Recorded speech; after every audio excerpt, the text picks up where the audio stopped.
નમસ્કાર વહાલા વિદ્યાર્થી મિત્રો, હું છું હિનલ જોગાણી. આપની પોતાની યુટ્યુબ ચેનલ ઓશિયન કોચિંગ ક્લાસીસમાં આપ સર્વ મિત્રોનું હાર્દિક સ્વાગત કરું છું. વહાલા વિદ્યાર્થી મિત્રો, ટૂંક સમયમાં જ હવે પરીક્ષા આવવાની છે, તો પરીક્ષાની તૈયારી તમે યોગ્ય રીતે કરો છો, પણ તમારી મહેનતમાં રંગ લાવવા માટે તમારી પોતાની યુટ્યુબ ચેનલમાંથી શંખનાદ સિરીઝ સ્વરૂપે જુદા જુદા વિષયના પ્રશ્નપત્રો લઈને આવ્યા છીએ અમે.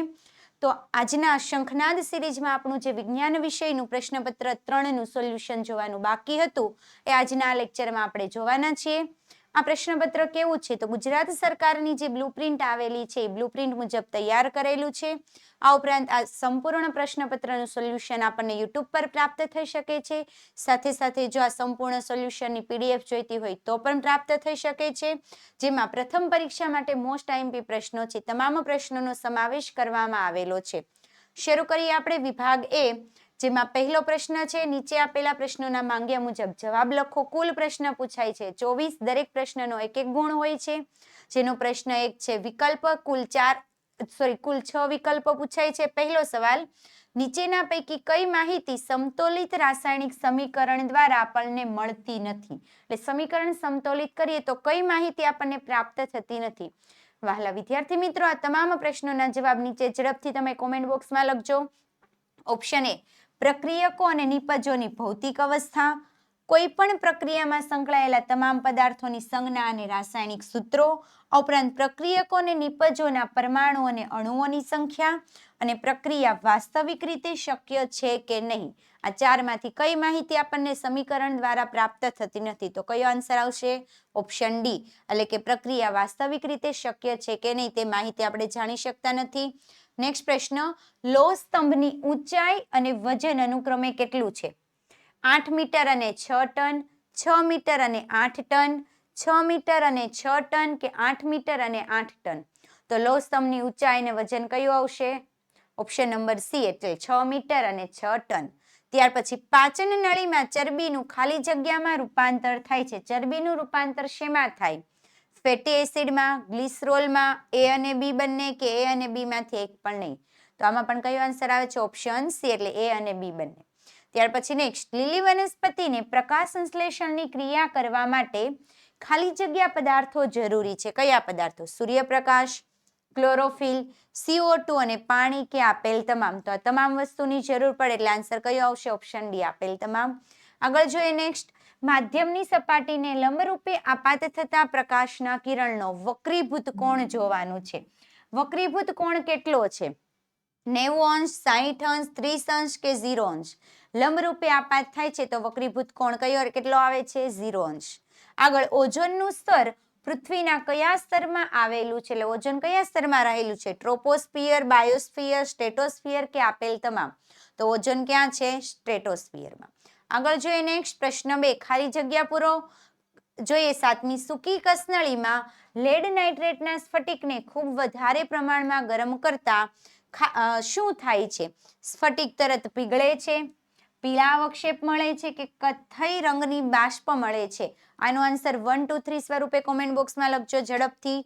લેડ નાઇટ્રેટનો સ્ફટિક છે અને ગરમ કરીએ તો શું થાય છે? તો કથ્થઈ રંગની બાષ્પ મળે છે. ત્યાર પછી આગળ, પ્રકાશ સંશ્લેષણ દરમિયાન ખાલી જગ્યા આડપેદાશ તરીકે ઉત્પન્ન થાય છે. પ્રકાશ સંશ્લેષણની પ્રક્રિયામાં આપણને જે ઉપનિપજ મળે છે જેમને કહેવાય આડપેદાશ. તો કાર્બન ડાયોક્સાઇડ, ઓક્સિજન કે નાઇટ્રોજન? કયો પદાર્થ આવી શકે છે? ઓક્સિજન, એટલે ઓપ્શન 2. ત્યાર પછી મનુષ્યમાં પ્રોટીનના પાચનની શરૂઆત ખાલી જગ્યામાંથી થાય છે. સૌપ્રથમ પ્રોટીનનું પાચન જઠરમાં, મોઢામાં કે આંતરડામાં? પ્રોટીનના પાચનની શરૂઆત શેમાં થાય? જઠરમાં. તો નીચે લખવાનું છે કે મોઢામાં, એટલે મુખની અંદર સૌપ્રથમ કયા પદાર્થના પાચનની શરૂઆત થાય છે અને કયા ઉત્સેચકની મદદથી? ઝડપથી આન્સર કોમેન્ટ બોક્સમાં જણાવજો.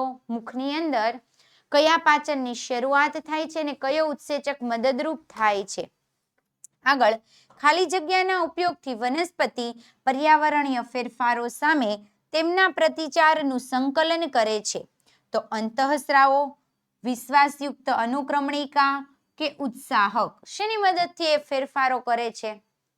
તો કયો આન્સર આવે છે? અંતઃસ્રાવોની મદદથી. આગળ નેક્સ્ટ, અરીસાની સામે તમે ગમે ત્યાં ઊભા રહો પણ તમને પ્રતિબિંબ હંમેશા ચત્તું જ મળે છે તો કયો અરીસો હશે?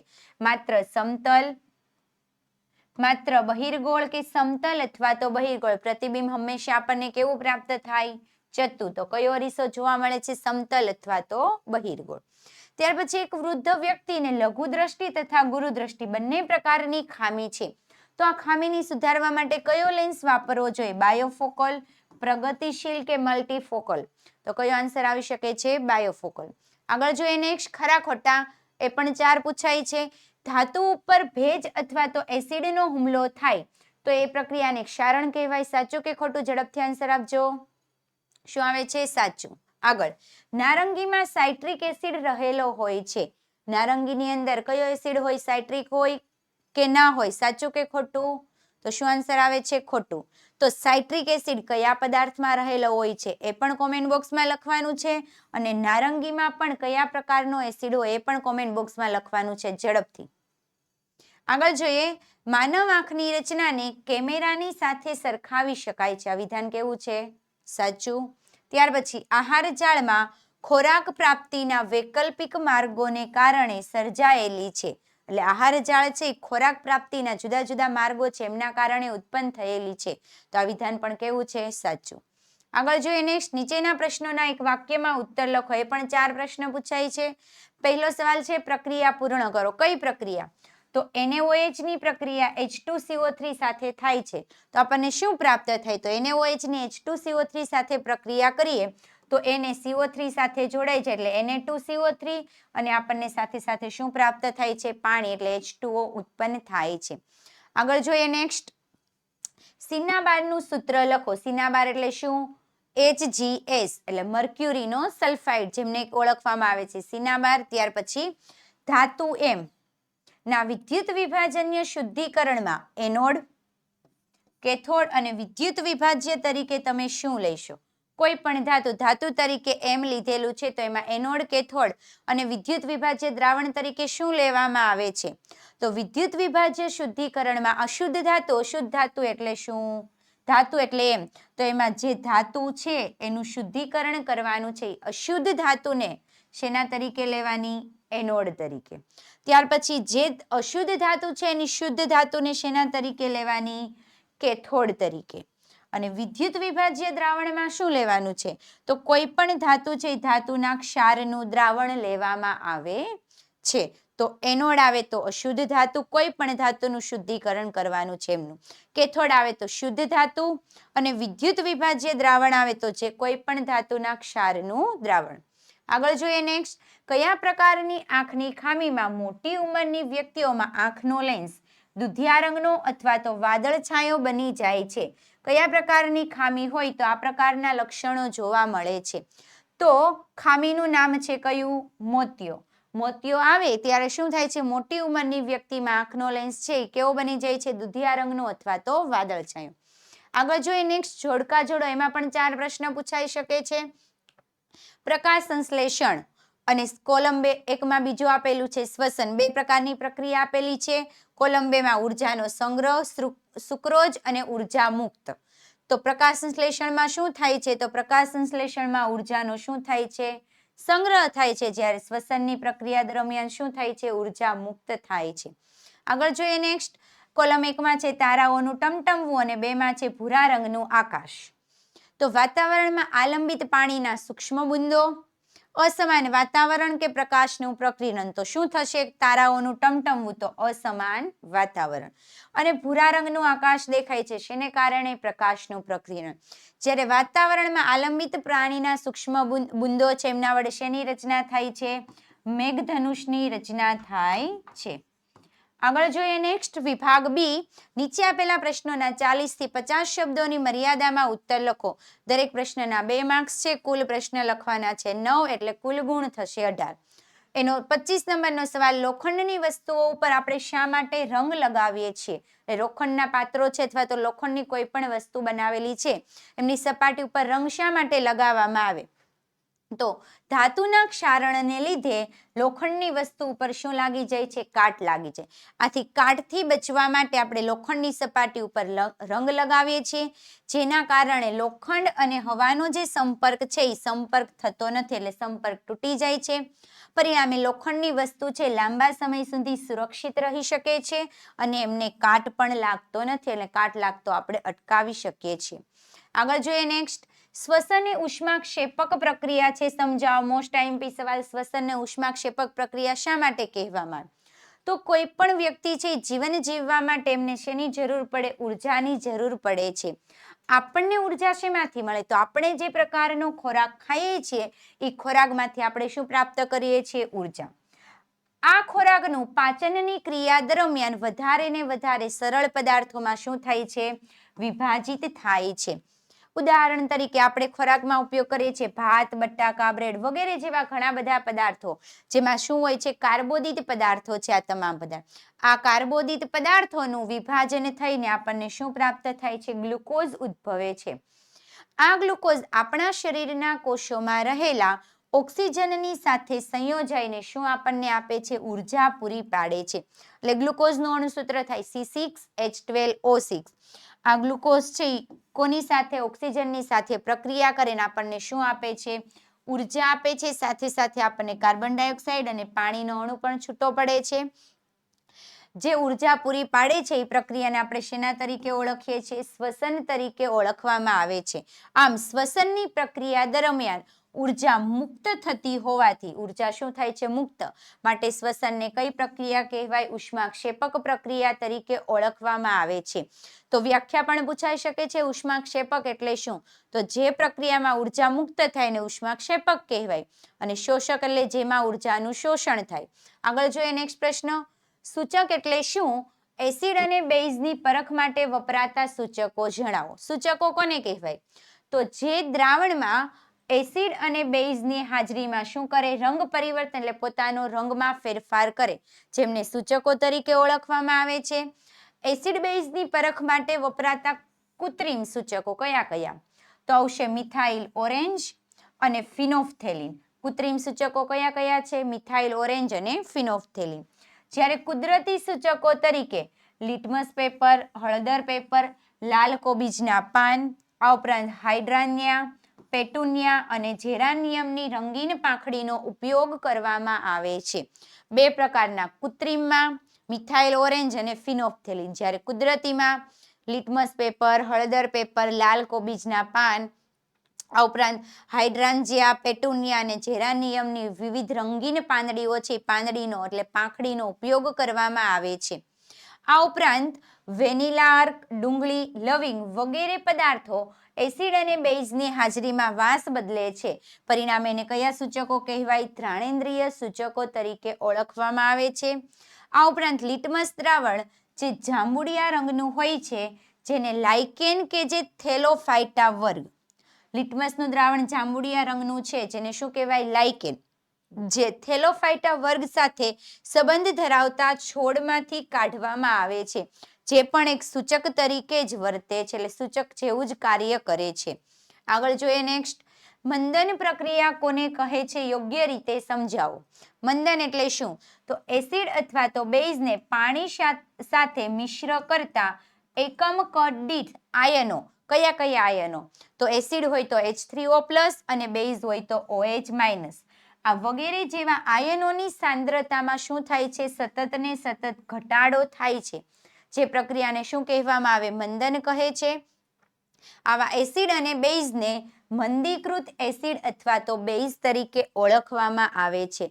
પાણી ઉમેરીને જેની સાંદ્રતા ઘટાડીએ છીએ એ પ્રક્રિયાને કહેવાય મંદન, અને મંદનની પ્રક્રિયા થયા બાદ જે એસિડ અને બેઝ પ્રાપ્ત થાય ને મંદીકૃત એસિડ અથવા તો મંદીકૃત બેઝ તરીકે ઓળખવામાં આવે છે. ઉદાહરણ તરીકે સાંદ્ર HNO3 એટલે નાઇટ્રિક એસિડ અને H2SO4 એટલે સલ્ફ્યુરિક એસિડને પાણીમાં ખૂબ જ ધીરે ધીરે હલાવતા રહીને ઉમેરતા સાંદ્ર HNO3 કે H2SO4 ની સાંદ્રતા ઘટે છે અને છેવટે દ્રાવણ કેવું બને છે? મંદ બની જાય છે. આગળ જોઈએ નેક્સ્ટ, શુદ્ધ સોનું અને 22 કેરેટ સોનામાં શું ફેર છે? કયા પ્રકારનું સોનું આભૂષણો બનાવવા માટે વાપરવામાં આવે છે? તો શુદ્ધ સોનું એ કેવું છે? 24 કેરેટ સોનું છે, જે કેવું હોય છે? ખૂબ જ નરમ હોય છે, તેમાંથી આભૂષણો બનાવી શકાતા નથી. જ્યારે 22 કેરેટ સોનું, એમાં શું હોય? તો 22 ભાગ શુદ્ધ સોનું હોય છે, ત્યારબાદ 2 ભાગમાં કોપર અથવા તો ચાંદીનું મિશ્રણ થયેલું હોય છે, જે કેવું હોય છે? ખૂબ જ સખત હોય છે. પરિણામે 22 કેરેટ સોનાના ઉપયોગ આભૂષણો બનાવવા માટે થાય છે. અને જે આપણે આભૂષણો બનાવીને પહેરીએ છીએ તો એમની ઉપર જુદા જુદા પ્રકારનું દબાણ લાગે છે, છતાં પણ એમનો આકાર બદલી શકાતો નથી, કારણ કે પદાર્થ કેવો બની જાય છે? સખત બની જાય છે. આગળ જોઈએ નેક્સ્ટ. અધાતુ તત્વોના સામાન્ય ગુણધર્મો જણાવો. આ સવાલ પણ આઈએમપી. કયા કયા ગુણધર્મો? તો અધાતુ તત્વો ઘન અથવા તો વાયુ સ્વરૂપે જોવા મળે છે. અપવાદ તરીકે બ્રોમિન. આ તત્વ કઈ સ્વરૂપે જોવા મળે છે? પ્રવાહી સ્વરૂપે જોવા મળે છે. ત્યારબાદ અધાતુઓ વિદ્યુત અને ઉષ્માના અવાહક છે. આ ઉપરાંત તે ટીપાવપણા અને તણાવપણાનો ગુણધર્મ ધરાવતા નથી. તેમના ગલન બિંદુ અને ઉત્કલન બિંદુ પણ પ્રમાણમાં નીચા હોય છે અને તેઓ રણકાર ઉત્પન્ન કરી શકતા નથી. એના કયા ગુણધર્મો છે? સામાન્ય ગુણધર્મો છે. આગળ જોઈએ નેક્સ્ટ. ટૂંક નોંધ લખો. એટીપી. એટીપી એટલે શું? તો એટીપી નું પૂરું નામ 1 માર્ક્સમાં પૂછાઈ શકે છે. Adenosine triphosphate. કોષીય પ્રક્રિયાઓમાં ઉર્જા ચલણ તરીકે તેમનો ઉપયોગ થાય છે, એટલે કે ઉર્જા ઉત્પન્ન થાય છે એ એટીપીના સ્વરૂપમાં ઉત્પન્ન થાય છે. કેવી રીતે થાય? તો કોષીય શ્વસન પ્રક્રિયા દરમિયાન મુક્ત થતી ઉર્જા એડીપી સાથે અકાર્બનિક ફોસ્ફેટના જોડાણમાં ઉપયોગ થાય છે અને એટીપીનું સંશ્લેષણ કરે છે. એટલે સૌપ્રથમ એડીપી ઉત્પન્ન થાય. એડીપી અકાર્બનિક ફોસ્ફેટની સાથે પ્રક્રિયા કરે છે. પ્રક્રિયા કરીને એડીપી અને એડીપી અને અલગથી ફોસ્ફેટ એમની સાથે જોડાઈ જાય એટલે આપણને શું પ્રાપ્ત થાય છે? એટીપી. એટલે એડિનોસાઇન ટ્રાઇફોસ્ફેટ પ્રાપ્ત થાય છે. ડાયફોસ્ફેટમાંથી ટ્રાઇફોસ્ફેટ. ઉર્જાનો સંગ્રહ. તો પાણીના અણુઓનો ઉપયોગ કરીને એટીપીના અંતિમ ફોસ્ફેટ બંધ એટલે સંલગ્ન છે, જે બંધ એકબીજા સાથે જોડાયેલા છે, બંધ કેવા થાય છે? તૂટી જાય છે. જ્યારે આ બંધ તૂટે છે ત્યારે એમાંથી ઉર્જા મુક્ત થાય છે. કેટલી? તો 30.5 કિલો જૂલ પ્રતિ મોલ જેટલી ઉર્જા મુક્ત થાય છે. આનો મતલબ શું થાય? તો અંતિમ ફોસ્ફેટ બંધમાં આટલી બધી ઉર્જા શું છે? સંગ્રહિત હોય છે. એડીપીમાં જે 3 ફોસ્ફેટના અણુ જોડાયેલા છે એમાંથી છેલ્લો બંધ જ્યારે તોડવામાં આવે છે તો એક બંધ તોડતા આપણને આટલી બધી વિશાળ પ્રમાણમાં ઉર્જા પ્રાપ્ત થાય છે. આનો ઉપયોગ ક્યાં થાય? તો કોષમાં થતી ઉર્જાગ્રાહી પ્રક્રિયાઓમાં એટીપીનો ઉપયોગ થાય છે. એટલે કોષમાં વિવિધ પ્રકારની પ્રક્રિયાઓમાં જ્યારે ઉર્જાની જરૂર પડે છે ત્યારે એટીપીનો ઉપયોગ કરવામાં આવે છે. આ ઉપરાંત એનો ઉપયોગ સ્નાયુઓનું સંકોચન, પ્રોટીનનું સંશ્લેષણ અને ઉર્મિ વેગનું વહન, આ ઉપરાંત પ્રચલન કરવા વગેરે જેવી અનેક પ્રકારની ક્રિયાઓ કરવા માટે એટીપી સ્વરૂપે સંગ્રહિત ઉર્જાનો ઉપયોગ કરવામાં આવે છે. આગળ જોઈએ. પ્રાણીઓમાં પરાવર્તી કમાન શા માટે ઉદ્વિકાસ પામે છે? સમજાવો. તો પરાવર્તી કમાન ઉદ્વિકાસ પામે છે કારણ કે મગજની વિચારવાની ક્રિયા ખૂબ જ સતેજ હોતી નથી. એટલે અમુક વખત મગજને ખ્યાલ પણ ન હોય અને છતાં પણ કરોડરજ્જુ દ્વારા આપણા શરીરમાં વિવિધ પ્રકારનો જે સંદેશાનું વહન થયેલું છે એમની સામે પ્રતિચાર તૈયાર કરીને સંદેશો મોકલાવવામાં આવે છે ફરી પાછો. માટે શું છે? પરાવર્તી કમાનનું નિર્માણ થયેલું. એટલે અહીંયા કીધું છે કે મગજની વિચારવાની ક્રિયા ખૂબ જ સતેજ હોતી, એટલે મગજને ખ્યાલ પણ હોતો નથી. મોટાભાગના પ્રાણીઓમાં વિચારવા માટે જરૂરી જટિલ ચેતાકીય જાળ અલ્પ પ્રમાણમાં વિકસિત હોય છે અથવા તો અમુક વખત ગેરહાજર પણ જોવા મળે છે.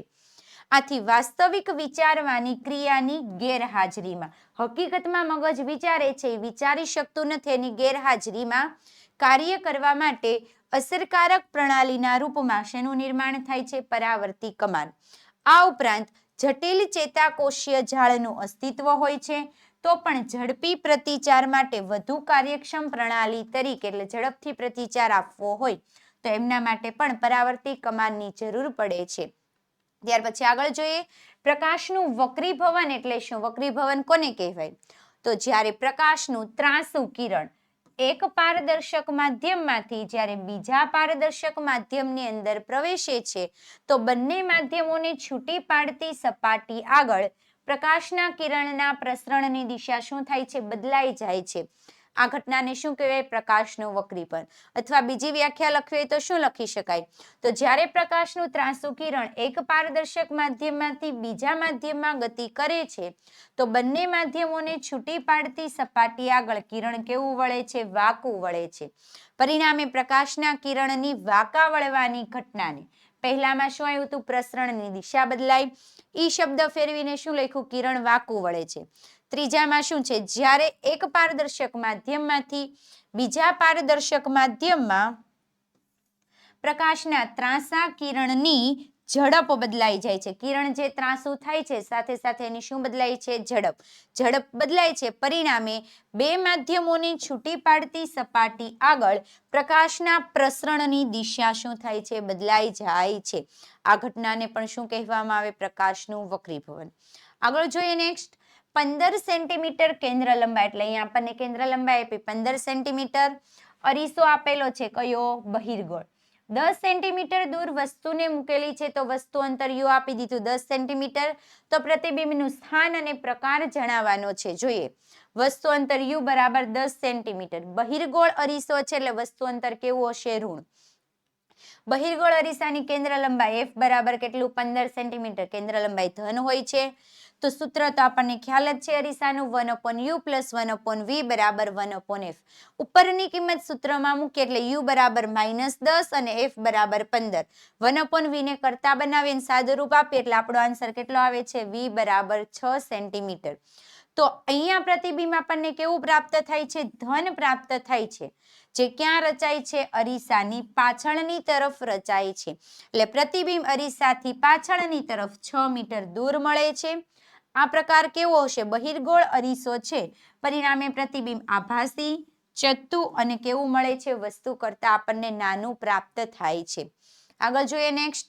ત્રિકોણાકાર કાચના પ્રિઝમમાંથી પસાર થતી વખતે શ્વેત પ્રકાશનું વિભાજન થવાનું કારણ. વિભાજન શા માટે થાય છે? તો વાસ્તવમાં શ્વેત પ્રકાશ કેટલા રંગનો બનેલો છે? 7 રંગોનો. કયો? જાની, વાલી, પીનારા. એટલે જાંબલી, નીલો, જે જાની, વાલી, પીનારા છે, વિવિધ પ્રકારના 7 રંગો ભેગા મળીને શ્વેત પ્રકાશનું નિર્માણ કરે છે. જેમાં દરેક પ્રકારના જુદા જુદા રંગોની તરંગ લંબાઈ શું હોય છે? જુદી જુદી હોય છે. જે જુદા જુદા 7 રંગો છે એ દરેક રંગોની તરંગ લંબાઈ જુદી જુદી હોય છે. આ દરેક રંગો હવા અને શૂન્ય અવકાશમાં સમાન ઝડપથી ગતિ કરે છે. જે શૂન્ય અવકાશ છે એમાં કેવી ઝડપથી ગતિ કરે છે? સમાન ઝડપથી. પરંતુ કોઈ બીજા માધ્યમમાં જુદી જુદી ઝડપે ગતિ કરે છે. એટલે જુદું જુદું માધ્યમ આવી જાય. જેમ હવાનું માધ્યમ અલગ અલગ છે, પ્રકાશીય, પાતળું માધ્યમ ને ઘટ માધ્યમ. એવી રીતે જુદા જુદા માધ્યમમાં ગતિ કરે તો એમની શું બદલાઈ જાય? ઝડપ બદલાઈ જાય છે. તો માધ્યમના નિરપેક્ષ વક્રીભવનાંકનું સૂત્ર છે n બરાબર c/v. એમના પરથી જો કાચના માધ્યમમાં ગતિ કરે તો જાંબલી રંગનો પ્રકાશની તરંગ લંબાઈ વધારે હોય, જ્યારે રાતા રંગની તરંગ લંબાઈ કેવી હોય? ઝડપ કેવી હોય છે? ઓછી. પરિણામે જાંબલી રંગનો વક્રીભવનાંક વધારે, જ્યારે રાતા રંગનો વક્રીભવનાંક કેટલો થાય? ઓછો. એટલે કે જાંબલી રંગ માટે કાચના જે પ્રિઝમ હોય છે, કાચનું માધ્યમ હોય, તો એનો વક્રીભવનાંક રાતા રંગની સાપેક્ષે કેવો જોવા મળે છે? વધારે જોવા મળે છે. આગળ જોઈએ. આથી જાંબલી પ્રકાશ સૌથી વધારે પ્રમાણમાં વાંકો વળે છે, જ્યારે રાતા રંગનો પ્રકાશ છે એ સૌથી ઓછા પ્રમાણમાં વાંકો વળે છે. આમ કાચના પ્રિઝમનો વક્રીભવનાંક n જુદા જુદા રંગો માટે જુદો હોવાથી આપાત કિરણની સાપેક્ષે જુદા જુદા રંગોનું શું થાય છે? વિચલન અનુભવે છે. એટલે આવી રીતે જ્યારે આપાત થાય, માધ્યમમાંથી છૂટા પડે એટલે શું થઈ જાય છે? કિરણ વાંકું વળે છે. આ ઉપરાંત તેથી જ તેઓ વિભાજિત થાય છે અને જુદી જુદી દિશામાં પ્રિઝમમાંથી શું થાય છે? બહાર નીકળે છે. પરિણામે આપણને કેવું દેખાય છે? અલગ અલગ પ્રકારના કિરણો જતા હોય એવું જોવા મળે છે. આગળ જોઈએ નેક્સ્ટ. ટૂંક નોંધ લખો. પર્યાવરણ. પર્યાવરણ એટલે શું? તો સજીવોના જીવન અને તેમના વિકાસને અસર કરતી તમામ પ્રકારની બાહ્ય પરિસ્થિતિ અને પરિબળોના સરવાળાને પર્યાવરણ તરીકે ઓળખવામાં આવે છે. પર્યાવરણમાં સામાન્ય રીતે જૈવિક અને અજૈવિક ઘટકોનો સમાવેશ થાય છે. જે બંને પ્રકારના ઘટકો એકબીજા સાથે આંતર સંબંધિત હોય છે અને સાથે સાથે એકબીજાની ઉપર આધાર પણ રાખે છે. જો આ ઘટકોની સમતુલા પર્યાવરણની સમતુલા માટે જરૂરી છે, જેમ કે પૃથ્વી ઉપર વિવિધ પ્રકારના પ્રદેશોની આબોહવા, ભૂમિનો પ્રકાર, ભૂતલીય પરિબળો સતત ને સતત બદલાતા રહે છે. તેથી જ જુદા જુદા પ્રદેશોનું પર્યાવરણ પણ શું થાય છે, બદલાયેલું આપણને જોવા મળે છે. પૃથ્વી ઉપર આ ઉપરાંત વનસ્પતિ અને પ્રાણીઓ સહિત બધા જ સજીવો પર્યાવરણમાં જ જન્મે છે, પર્યાવરણમાં રહે છે અને અંતે પર્યાવરણમાં મૃત્યુ પામે છે. અને જેટલો સમય જીવે છે એટલો સમય પર્યાવરણને અનુકૂલિત થવાનો પ્રયત્ન કરતા રહે છે. પર્યાવરણના એક ઘટકમાં જે પ્રતિકૂળ ફેરફાર થાય છે એ સજીવોના સામાન્ય જીવનને પણ શું કરે છે, અસર કરે છે. જેમ કે ઠંડી વધી જાય, ગરમી વધી જાય, વરસાદ આવે, જુદા જુદા પ્રકારના ફેરફારો થાય તો આપણા જીવન પર પણ શું થાય છે, અસર કરે છે. અને આ જે બધા ફેરફારો છે એમની સાથે જો આપણે આપણું જીવન ટકાવી રાખીએ તો આપણું અસ્તિત્વ પર્યાવરણમાં ટકી શકે છે. અને જો આપણે એમની સામે આપણું અસ્તિત્વ ટકાવી શકતા નથી, અનુકૂળ થઈ શકતા નથી, તો અંતે વ્યક્તિનું શું થઈ જાય છે, મૃત્યુ થઈ જાય છે. અને જે સજીવ આ પર્યાવરણમાં જે ફેરફારો થાય છે એમની સામે અનુકૂલિત થઈ શકતો નથી, તો અંતે ધીમે ધીમે એ સજીવનો એટલે કે આખી જાતિનો નાશ પણ થઈ જાય છે. પરિણામે આપણને ખ્યાલ છે કે ઘણા બધા પ્રકારની સજીવોની જાતિ નાશપ્રાય થતી જોવા મળે છે. આગળ જોઈએ નેક્સ્ટ વિભાગ સી. નીચે આપેલા પ્રશ્નોના 60 થી 80 શબ્દોની મર્યાદામાં માંગ્યા મુજબ ઉત્તર લખો. દરેક પ્રશ્નના 3 ગુણ છે, કોઈ પણ 6 પ્રશ્ન પૂછાઈ શકે છે, એટલે 6 પ્રશ્ન લખવાના છે, એટલે ટોટલ ગુણ થશે 18. જોઈએ, કોઈ વાહનમાં પાછળના દ્રશ્ય જોવા માટે ઉપયોગમાં લેવાયેલો બહિર્ગોળ અરીસો. અરીસો આપી દીધો બહિર્ગોળ. એમની વક્રતા ત્રિજ્યા આપેલી છે 3 મીટર. એક બસ અરીસાથી 5 મીટરના અંતરે આવેલ છે, એટલે વસ્તુ અંતર થઈ ગયું 5. તો અરીસા વડે મળતા પ્રતિબિંબનું અંતર, પ્રકાર અને પરિમાણ નક્કી કરવાનું છે. જોઈએ, વક્રતા ત્રિજ્યા r આપેલી છે 3, ઈ ધન છે કારણ કે અરીસો કયો છે, બહિર્ગોળ. વસ્તુ અંતર u ઋણ છે બહિર્ગોળ અરીસામાં, એટલે -5 મીટર. પ્રતિબિંબ અંતર અને પ્રતિબિંબનો પરિમાણ એટલે પ્રતિબિંબની ઊંચાઈ શોધવાની છે. તો કેન્દ્ર લંબાઈ f બરાબર r ના છેદમાં 2, એટલે વક્રતા ત્રિજ્યા કરતા અડધી હોય છે, તો 3/2 એટલે આપણી કેન્દ્ર લંબાઈ કેટલી આવી, 1.50 મીટર. ત્યાર પછી સૂત્ર તો ખ્યાલ જ છે, 1/u + 1/v બરાબર 1/f. જેમાં u હતો આપણી પાસે -5 અને f આપણે શોધ્યો 1.50. કિંમત સૂત્રમાં મૂકી અને સાદુરૂપ આપીએ એટલે આપણી પાસે છેલ્લે આન્સર આવે છે v બરાબર 15/3, 13 એટલે કે 1.15 મીટર. આમ પ્રતિબિંબ અરીસાની પાછળ 1.15 મીટર અંતરે આપણને રચાતું જોવા મળે છે. હવે મોટવણીનું સૂત્ર, મોટવણી બરાબર h ડેશ ના છેદમાં h બરાબર -v ના છેદમાં u. જેમાં આપણે કિંમત મૂકીએ v અને u ની. v આપણને હમણાં જ મળ્યો 1.15 અને u છે -5. બંને માઇનસ માઇનસ ઉડી જાય એટલે મોટવણી પ્રાપ્ત થાય છે ધન. કેટલી, 0.23. તો બહિર્ગોળ અરીસો હોવાથી પ્રતિબિંબ કેવું મળે છે આપણને, આભાસી, ચત્તુ અને નાનું પ્રાપ્ત થાય છે. તથા પ્રતિબિંબનું પરિમાણ વસ્તુ કરતા કેટલા ગણું છે, 0.23 ગણું આપણને પ્રાપ્ત થાય છે, કારણ કે મોટવણી 0.23 મળી. આગળ જોઈએ નેક્સ્ટ. એક અંતર્ગોળ અરીસાની સામે વસ્તુને વક્રતા કેન્દ્ર C અને મુખ્ય કેન્દ્ર F ની વચ્ચે મૂકવામાં આવેલી છે, તો એમના દ્વારા મળતું પ્રતિબિંબનું સ્થાન, પ્રકાર અને પરિમાણ જણાવો. વસ્તુને ક્યાં મૂકેલી છે, વક્રતા કેન્દ્ર C અને F ની વચ્ચે. તો જો કોઈ પણ એક અંતર્ગોળ અરીસો આપેલો છે, જેમાં આપણે ક્યાં મૂકેલી છે, C અને કેની વચ્ચે મૂકેલી છે, F ની વચ્ચે.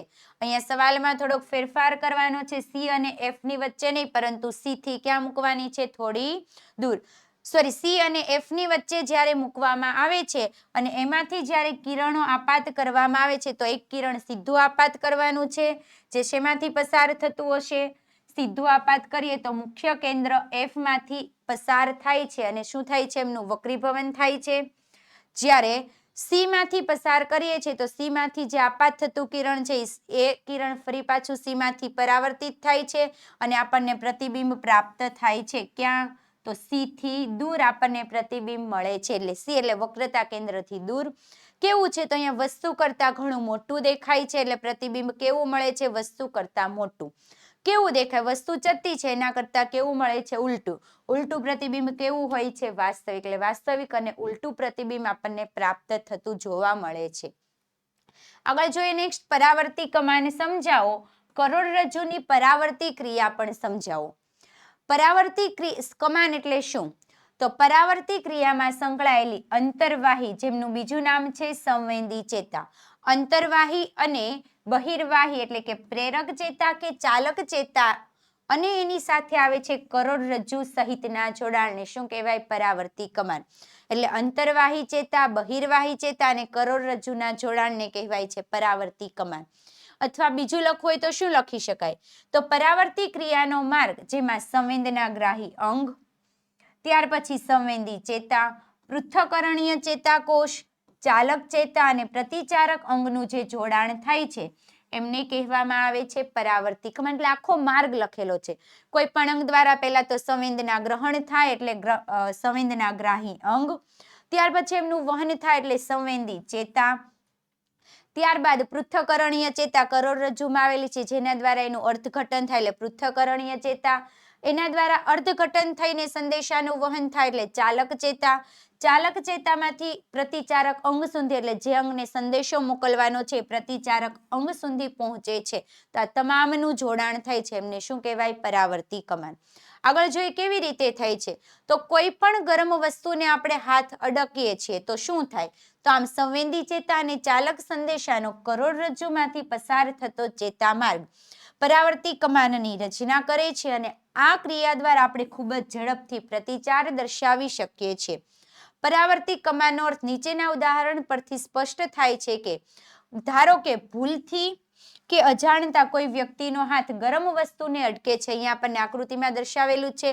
ગરમ વસ્તુને અચાનક હાથ અડકી જાય તો તે સહેજ પણ વિચાર્યા વગર પોતાનો હાથ શું કરે છે? તરત જ પાછો ખેંચી લે છે. અહીં ગરમ વસ્તુ શું છે? ઉત્તેજનાનો સ્ત્રોત છે.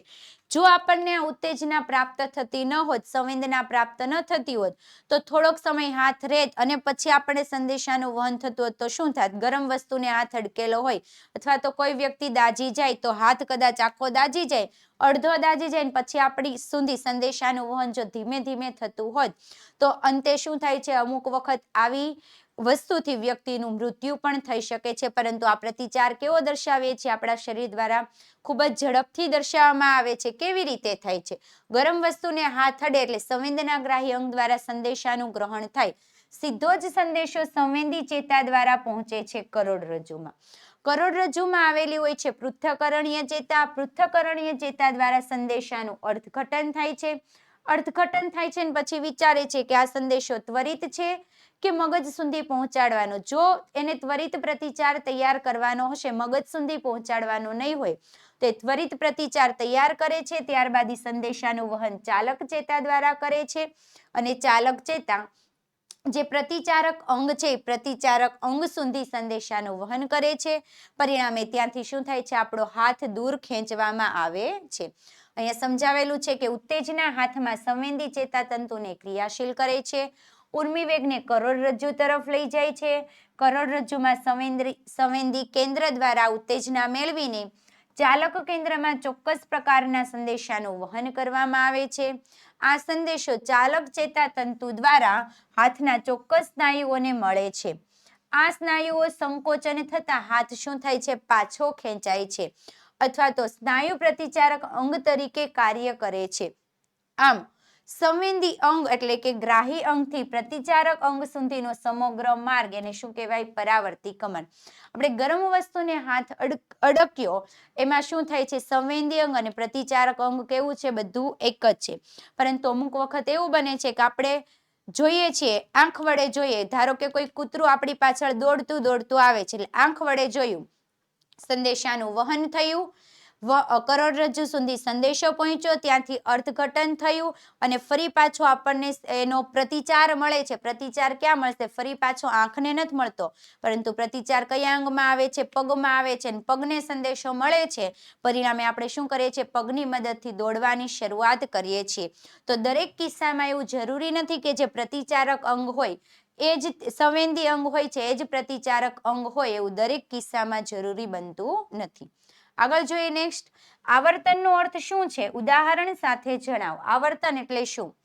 તો વનસ્પતિના અંગોમાં જે હલનચલન થાય છે એ બાહ્ય અને સદિશીય ઉત્તેજનાને અનુરૂપ થાય છે, જેમને શું કહેવામાં આવે છે? આવર્તન. ઉત્તેજના દ્વારા ઉત્તેજાતી પ્રક્રિયાને પ્રતિચાર કે પ્રતિભાવ તરીકે પણ ઓળખવામાં આવે છે.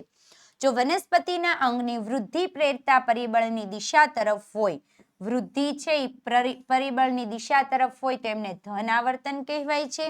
જ્યારે વૃદ્ધિ ઉત્તેજના પ્રેરતા પરિબળની વિરુદ્ધ દિશામાં હોય તો એમને ઋણ આવર્તન તરીકે પણ ઓળખવામાં આવે છે. ઉત્તેજના પ્રેરતા પરિબળ કયા કયા છે? તો પ્રકાશ, ગુરુત્વાકર્ષણ, પાણી, રસાયણ અને સ્પર્શ, આ 5 પ્રકારના પરિબળો સામાન્ય રીતે ઉત્તેજના પ્રેરતા પરિબળો છે, જેમના આધારે આવર્તનના 5 પ્રકારો પડે છે. પ્રકાશાવર્તન એટલે કે ફોટોટ્રોપિઝમ, જેમાં પ્રકાશની પ્રતિક્રિયા રૂપે વનસ્પતિના અંગોમાં હલનચલન થાય છે.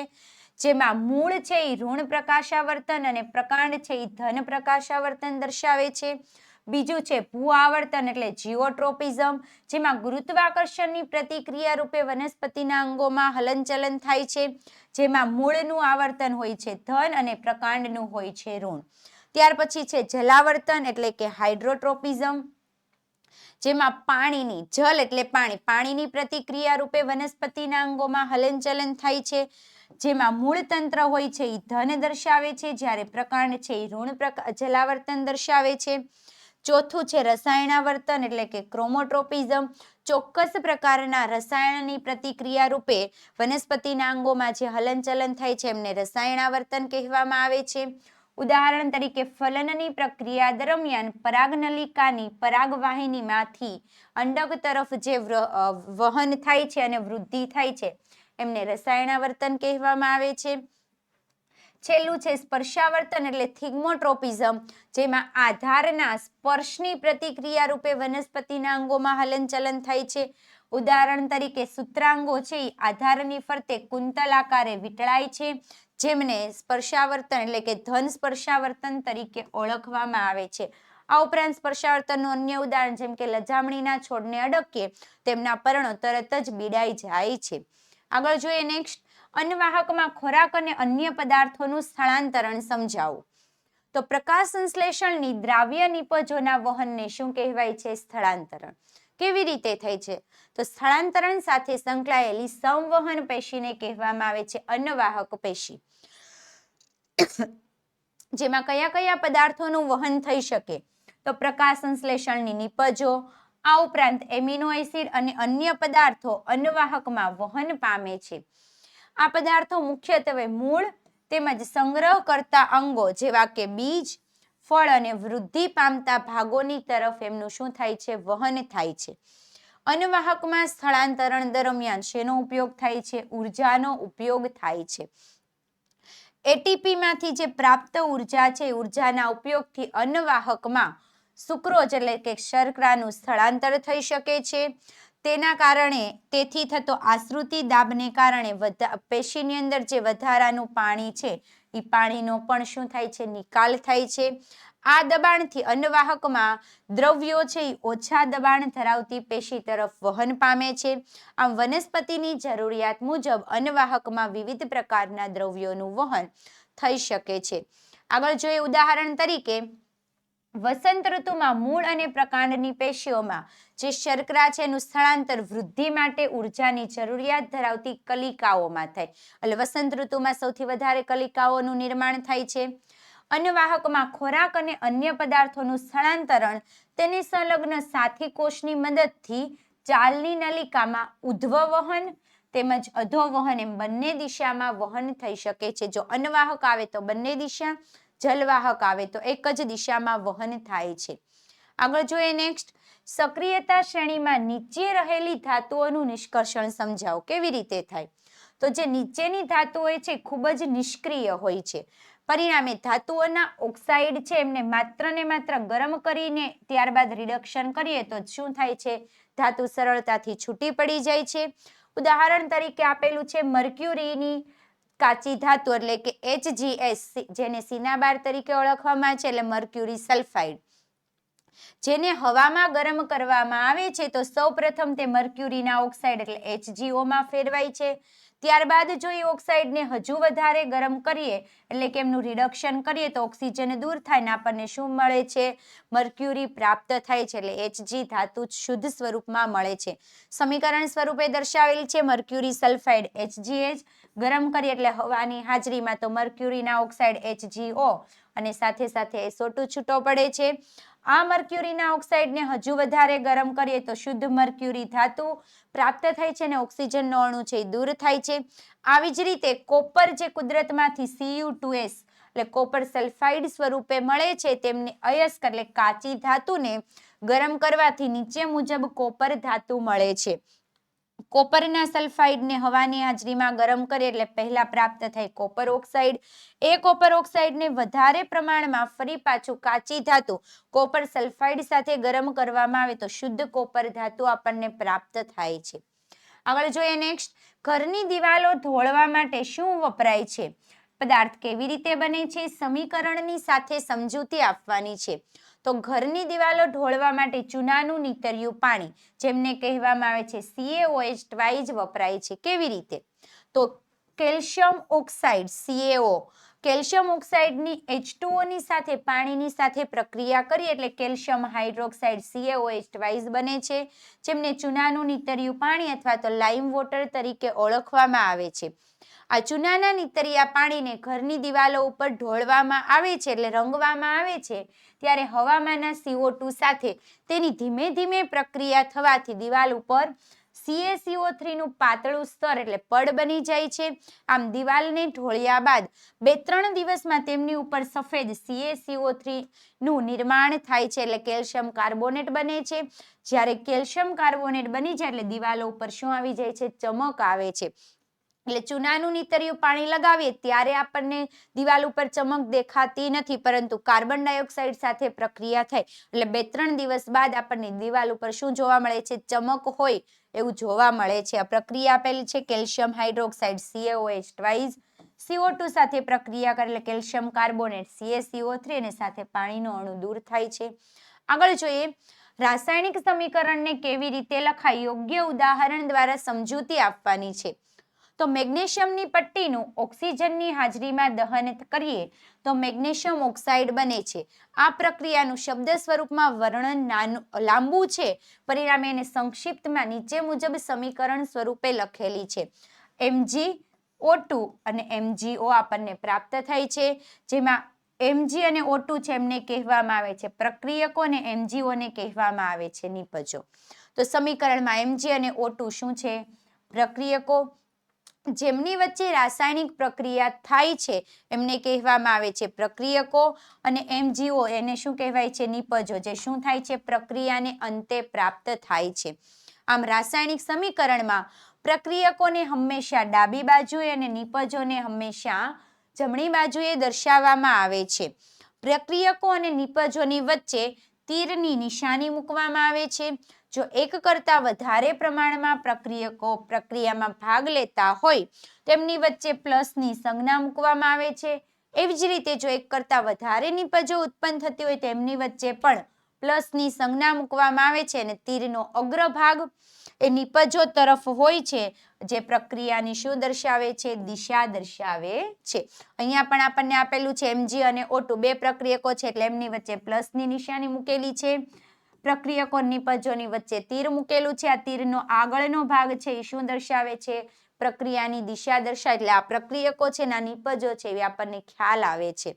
આગળ જોઈએ, નીચેના 3 સમીકરણો, અહીંયા જુદા જુદા સમીકરણો આપેલા છે, એમના પરથી આપણે નીચેના પ્રશ્નોના જવાબ આપવાના છે. સૌથી વધુ સક્રિય તત્વ, સૌથી ઓછું સક્રિય તત્વ અને સમીકરણનો પ્રકાર કયો છે? તો પહેલા જોઈએ તો બે પ્રક્રિયકો વચ્ચે પ્રક્રિયા થાય છે અને અહીંયા આપણને એક નિપજ પ્રાપ્ત થઈ, તો આમાં જે બી ધાતુ છે, બી ધાતુ શું કરે છે? એને દૂર કરે છે એટલે એ પ્રક્રિયક દૂર થઈ ગયો અને એની જગ્યાએ બી જોડાઈ ગયો. નીચેની પ્રક્રિયામાં શું થાય છે? સી નું એક દ્રાવણ આપેલું છે, એમાં પણ બી પ્રક્રિયક શું કરે છે? સી ને દૂર કરી દે છે અને નવો પદાર્થ બનાવે છે. ત્યાર પછી એ પદાર્થ છે એ સી ને ફરી પાછો દૂર કરે છે અને પોતે જોડાઈ જાય છે અને નવો પદાર્થ પ્રાપ્ત કરે છે. તો આમાં સૌથી વધારે સક્રિય તત્વ કયું? તો પહેલામાં જોઈએ તો એનું વિસ્થાપન થઈ જાય કોની મદદથી? બી ની મદદથી. એટલે સૌથી વધુ સક્રિય કયો થયો આમાં? બી. બીજામાં જોઈએ તો બી શું કરે છે? સી નું વિસ્થાપન. એટલે બીજી પ્રક્રિયામાં પણ કયો થયો? બી. ત્રીજામાં એ શું કરે છે? સી નું વિસ્થાપન. તો કયો થયો સક્રિય? એ. તો પહેલામાં બી આવ્યો અને બીજામાં એ આવ્યો, પણ પહેલામાં એનું વિસ્થાપન થઈ જાય છે બી ની મદદ. એટલે સૌથી વધારે સક્રિય પદાર્થ કયો થાય? બી. ત્યાર પછી ઓછું સક્રિય તત્વ કયું છે? તો ઓછું. તો સૌથી ઓછું અહીંયા કયું આવશે? સી. સી નું બી વડે પણ વિસ્થાપન થઈ શકે છે અને એ વડે પણ વિસ્થાપન થાય. એટલે સૌથી ઓછું તત્વ કયું છે? સી. અને કયો પ્રક્રિયા છે? તો વિસ્થાપન પ્રક્રિયા તરીકે ઓળખવામાં આવે છે. આગળ જોઈએ નેક્સ્ટ વિભાગ ડી. નીચે આપેલા પ્રશ્નોના 90 થી 120 શબ્દોની મર્યાદામાં ઉત્તર લખો. દરેક પ્રશ્નના 4 ગુણ છે. કોઈ પણ 5 પ્રશ્ન લખવાના છે. એટલે ટોટલ ગુણ થશે 20. ટૂંક નોંધ લખો. પીએચ માપક્રમ. પીએચ માપક્રમ એટલે શું? તો દ્રાવણમાં રહેલા હાઇડ્રોજન આયન એટલે H+ ની સાંદ્રતા માપવા માટેના એકમને શું કહેવામાં આવે છે? પીએચ માપક્રમ. પીએચ માપક્રમમાં પી શબ્દ છે એ જર્મન શબ્દ છે જેમનો અર્થ થાય છે પોટેન્જ. પોટેન્જનો મતલબ શું થાય? શક્તિ. પીએચ માપક્રમ દ્વારા આપણે 0 થી 14 એટલે કે એસિડ થી આલ્કલાઇન એટલે બેઝ તરફ સુધીની પીએચ નું માપન એટલે 0 થી 14 સુધીની પીએચ નું માપન કરી શકીએ છીએ. જેમ કે પીએચ માપક્રમ 7 થી ઓછું મૂલ્ય હોય તો કયું દ્રાવણ હોય? એસિડિક. જો પીએચ નું મૂલ્ય 7 થી વધારે હોય તો કયું દ્રાવણ હશે? બેઝિક. અને જ્યારે પીએચ નું મૂલ્ય 7 હોય તો કયું દ્રાવણ દર્શાવે છે? તટસ્થ દ્રાવણ દર્શાવે છે. જે આપણે નીચેની આકૃતિ પરથી પણ જોઈ શકીએ છીએ. 0 થી 7 એટલે શું થાય છે? એસિડિક સ્વભાવ વધે છે. 7 થી 14 તરફ જઈએ તો બેઝિક સ્વભાવ વધે છે. અને અહીંયા શું થાય છે? 0 ઉપર H+ ની સાંદ્રતા વધારે હોય છે. જ્યારે આગળ જઈએ તો H+ ની સાંદ્રતા શું થાય? ઘટતી જાય છે. વધુમાં જેમ જેમ પીએચ મૂલ્ય 7 થી 14 સુધી વધે છે તેમ દ્રાવણમાં OH- આયનની સાંદ્રતામાં વધારો થાય છે. અર્થાત આલ્કલીની પ્રબળતામાં પણ શું થાય છે? વધારો થાય છે. આથી દ્રાવણ વધારે ને વધારે બેઝિક બનતું જાય છે. સામાન્ય રીતે પીએચ માપવા માટે સાર્વત્રિક સૂચક વડે સંચેસિત પેપરનો ઉપયોગ કરવામાં આવે છે. ટૂંકમાં જેમ હાઇડ્રોનિયમ આયન એટલે કે H+ ની સાંદ્રતા વધારે હોય તો એસિડિકતા વધારે, પીએચ નું મૂલ્ય ઓછું અને હાઇડ્રોનિયમ આયન પીએચ ની સાંદ્રતા ઓછી તો એસિડિકતા પણ કેવી થઈ જાય છે? ઓછી. પરિણામે પીએચ નું મૂલ્ય કેવું હોય છે? વધારે હોય છે. આગળ જોઈએ ખાવાના સોડાની બનાવટ સમજાવી તેમનું સમીકરણ અને ઉપયોગો લખો. શેના? ખાવાના સોડા. જોઈએ ખાવાના સોડાની બનાવટ. તો સોડિયમ ક્લોરાઇડનું અણુસૂત્ર શું થાય? NaCl એટલે કે મીઠું. સોડિયમ ક્લોરાઇડના જલીય દ્રાવણમાં CO2 અને NH3. CO2 એટલે કાર્બન ડાયોક્સાઇડ અને NH3 એટલે એમોનિયાને પસાર કરવામાં આવે છે તો સાથે સાથે શું મળે છે આપણને? બેકિંગ સોડા પ્રાપ્ત થાય છે. એટલે એમની વચ્ચે પ્રક્રિયા કરાવીએ તો એમોનિયમ ક્લોરાઇડ NH4Cl અને સોડિયમ હાઇડ્રોજન કાર્બોનેટ એટલે NaHCO3 પ્રાપ્ત થાય છે. આ સોડિયમ કાર્બોનેટના જલીય દ્રાવણમાં જો હજુ વધારે પ્રમાણમાં કાર્બન ડાયોક્સાઇડ વાયુ પસાર કરવામાં આવે છે તો અંતે આપણને શું મળે છે? બેકિંગ સોડા એટલે CaCO3 H2O અને CO2 સાથે પ્રક્રિયા કરીએ તો NaHCO3 બેકિંગ સોડા જેમને કહેવામાં આવે છે ખાવાના સોડા. આ બેકિંગ સોડાનું રાસાયણિક નામ થાય છે સોડિયમ હાઇડ્રોજન કાર્બોનેટ અથવા તો સોડિયમ બાયકાર્બોનેટ તરીકે ઓળખવામાં આવે છે.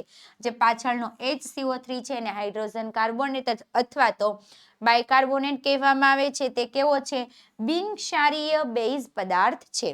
આગળ જોઈએ ખોરાક રાંધતી વખતે જ્યારે એમને ગરમ કરવામાં આવે છે તો એમની વચ્ચે નીચે પ્રમાણેની પ્રક્રિયા થઈને સોડિયમ કાર્બોનેટ બને છે. ગરમ કરીએ છીએ તો એમાંથી ફરી પાછો Na2CO3 પ્રાપ્ત થાય છે અને કાર્બન ડાયોક્સાઇડનો અણુ છે એ દૂર થાય છે. ઉપયોગ કઈ જગ્યાએ થાય? તો બેકિંગ સોડા અને ટાર્ટરિક એસિડ જેવા મંદ ખાદ્ય એસિડનું મિશ્રણ બેકિંગ પાવડરની મદદથી બનાવવામાં આવે છે. જે મંદ ખાદ્ય એસિડ છે એ પદાર્થોને મિશ્ર કરવા માટે. આ ઉપરાંત ગરમ કરવામાં આવે અથવા તો પાણી સાથે મિશ્ર કરવામાં આવે તો ઉદ્ભવતા CO2 વાયુને લીધે પાવ, કેક તથા ભજીયા શું થઈ જાય છે? ફૂલી જાય છે અને પરિણામે તે કેવા બની જાય છે? નરમ અને પોચા બને છે. ત્યાર પછી આગળ એસિડિટીમાં રાહત મેળવવા માટે એન્ટાસિડ તરીકે, ત્યાર પછી સોડા એસિડ અગ્નિશામકમાં આગ બુઝાવવા માટે, ચેપનાશક તરીકે, પ્રયોગશાળામાં પ્રક્રિયક તરીકે અને ઘરગથ્થુ ઉપયોગ તરીકે પણ તેમનો ઉપયોગ કરવામાં આવે છે. આગળ જોઈએ નેક્સ્ટ, સક્રિયતા શ્રેણીની મધ્યમાં રહેલી ધાતુઓનું નિષ્કર્ષણ. આગળ જોયું તો નીચી ધાતુ, હવે કઈ આવી છે મધ્યમાં. તો સક્રિયતા શ્રેણીમાં ટોચ પર રહેલી ધાતુઓ કેવી હોય છે? ખૂબ જ સક્રિય હોય છે. પરિણામે આવી ધાતુના સંયોજનોનું કાર્બન વડે રિડક્શન થઈ શકતું નથી, કારણ કે ધાતુઓનું કાર્બન કરતા ઓક્સિજન પ્રત્યે આકર્ષણ કેવું હોય છે? વધારે હોય છે. માટે આવી ધાતુઓના નિષ્કર્ષણ માટે વિદ્યુત વિભાજન્ય રિડક્શન પદ્ધતિનો ઉપયોગ કરવામાં આવે છે. કેવી રીતે મેળવવામાં આવે છે? એ મધ્યમાં નથી, કઈ છે? ટોચ પર રહેલી ધાતુ, એટલે કે કઈ ધાતુ? ઊંચી સક્રિય ધાતુઓનું નિષ્કર્ષણ કેવી રીતે થાય? તો રિડક્શન કરી શકાતું નથી, પરિણામે એનું શું કરવું પડે છે? કાર્બન કરતા ઓક્સિજન પ્રત્યે આકર્ષણ વધુ હોય, એટલે એમના રિડક્શન માટે વિદ્યુત વિભાજન્ય પદ્ધતિનો ઉપયોગ કરવામાં આવે છે. કેવી રીતે કરવે? તો ઉદાહરણ તરીકે સોડિયમ, મેગ્નેશિયમ અને કેલ્શિયમ વગેરે જેવી ધાતુઓને પીગાળેલા ક્લોરાઇડના દ્રાવણમાંથી મેળવવામાં આવે છે. વિદ્યુત વિભાજ્ય દરમિયાન જે ધાતુઓ છે એ કેથોડ ઉપર, એટલે ઋણ વીજભારિત વિદ્યુત ધ્રુવ પાસે જમા થાય છે, જ્યારે ક્લોરીન વાયુ છે એનોડ ધન વીજભારિત વિદ્યુત ધ્રુવ પાસે જમા થાય છે. કેથોડ ઉપર ધારો કે સોડિયમ ધાતુ છે, તો સોડિયમ અશુદ્ધ હોય છે, એમાંથી શુદ્ધ થાય છે ને અહીંયા શું પ્રાપ્ત થાય છે? ક્લોરીન પ્રાપ્ત થાય છે. આવી જ રીતે એલ્યુમિનિયમ ઓક્સાઇડ Al2O3 ના વિદ્યુત વિભાજન્ય રિડક્શન દ્વારા એલ્યુમિનિયમ ધાતુ આપણને પ્રાપ્ત થઈ શકે છે. આગળ જોઈએ, નીચે આપેલા પિરામિડને સંલગ્ન પ્રશ્નના ઉત્તર આપો. એનું નામ આપી તેમની કક્ષાઓ જણાવો અને બીનું નામ આપીને તેમનું કાર્ય જણાવો. આકૃતિમાં શું આપેલું છે? અહીંયા કોઈક વનસ્પતિ આપેલી છે જેમાં સૂર્ય ઉર્જાનો પ્રવેશ થાય છે, ત્યાર પછી એ ઉર્જા આગળ સસલું એટલે કે તૃણાહારીમાં પ્રવેશે છે, ત્યાર પછી આગળ દ્વિતીય ઉપભોગી એટલે માંસાહારી પ્રાણી બિલાડીમાં જાય છે, ત્યાર પછી તૃતીય ઉપભોગી પ્રાણી એટલે વરુમાં જાય છે. જો આ દરમિયાન કોઈ પણ પ્રાણીઓનું મૃત્યુ થાય અથવા તો જે ઉત્સર્ગ પદાર્થો ઉત્પન્ન થાય છે એ તમામ પ્રકારના ઉત્સર્ગ પદાર્થો ફરી પાછા કંઈક પદાર્થની મદદથી ફરી પાછા હવામાં ભળે છે અને ત્યારબાદ એનો ફરી પાછો શું કરે છે? હવામાં ભળી જાય એટલે ફરી પાછો વનસ્પતિ ઉપયોગ કરી શકે છે, અથવા તો અમુક વખત બી પદાર્થની મદદથી જો નાઇટ્રોજન હોય વનસ્પતિના મૂળમાં, નાઇટ્રોજન સ્થાપક બેક્ટેરિયા, તો નાઇટ્રોજનનું વનસ્પતિના મૂળમાં સ્થાપન પણ કરી શકે છે.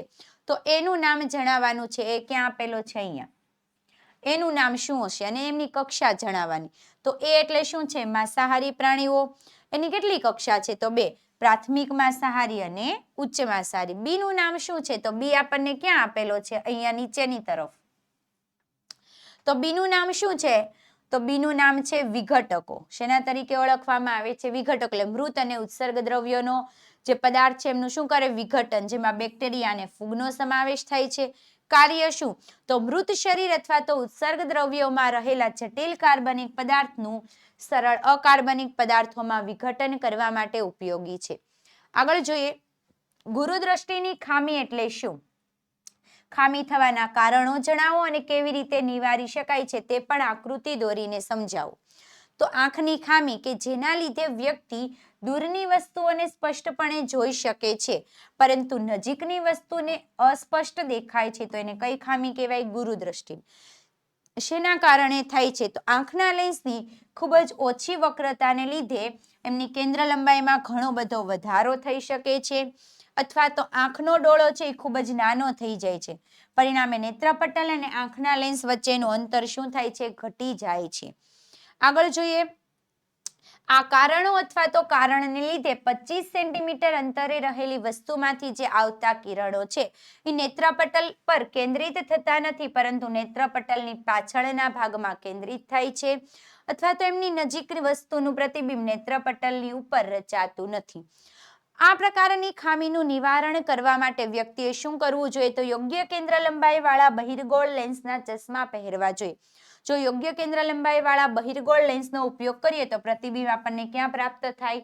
નેત્રપટલ ઉપર રચાતું જોવા મળે છે, જેનાથી સામાન્ય નજીક બિંદુમાંથી આવતા પ્રકાશના કિરણો બહિર્ગોળ લેન્સ દ્વારા કેન્દ્રિત થઈને ગુરુદ્રષ્ટિની ખામીવાળા આંખના નજીક બિંદુથી આવતા દેખાય છે. આગળ જોઈએ, માનવ આંખની નિર્દેશનવાળી સરળ રેખાકૃતિ દોરી તેના મુખ્ય ભાગોના કાર્યો જણાવો. કોઈ પણ 4 ભાગના જ કાર્ય લખવાના છે. જો એ માનવ આંખની આકૃતિ, જેમાં સૌથી બહારની તરફ હોય છે પારદર્શક પટલ, ત્યારબાદ અંદર રહેલું હોય છે તરલરસ, અંદરનો ભાગ છે જે નેત્રમણી, નેત્રમણીને જકડી રાખતો પદાર્થ છે કનિનિકા, નેત્રમણીને આગળ હોય છે કીકી, ત્યાર પછી જે પાછળ જે પ્રતિબિંબ રચાય છે તે નેત્રપટલ, એમની અંદર રહેલું હોય છે કાચરસ, નેત્રપટલની અંદર આવેલી છે દ્રષ્ટિચેતા, ત્યાર પછી ડોળાને નેત્રમણીને જકડી રાખતો ઘટક તરીકે હોય છે સિલિયરી સ્નાયુ, આ ઉપરાંત શ્વેતપટલ, પિત્તબિંદુ, અધબિંદુ વગેરે જેવા વિવિધ પ્રકારના પદાર્થો અથવા તો ઘટકો રહેલા હોય છે, જેમાં મુખ્ય ભાગો અને એમના કાર્યો નીચે મુજબ છે.